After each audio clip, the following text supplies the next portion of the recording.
كورة في أقصى اليسار، الكابتن سالم الدوسري، يلا يا سالم، الله على المرور، راح سالم، راح الله.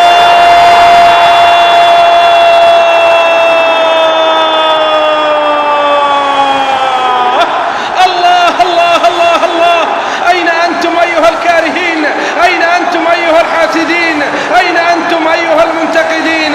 ألا زلتم تسألون لماذا فاز سالم الدوسري بأفضل لاعب في آسيا لمرتين؟ إنه طائرة التورنيدو، إنه مفتاح النجاح، إنه اللاعب الأسطوري، إنه اللاعب التاريخي.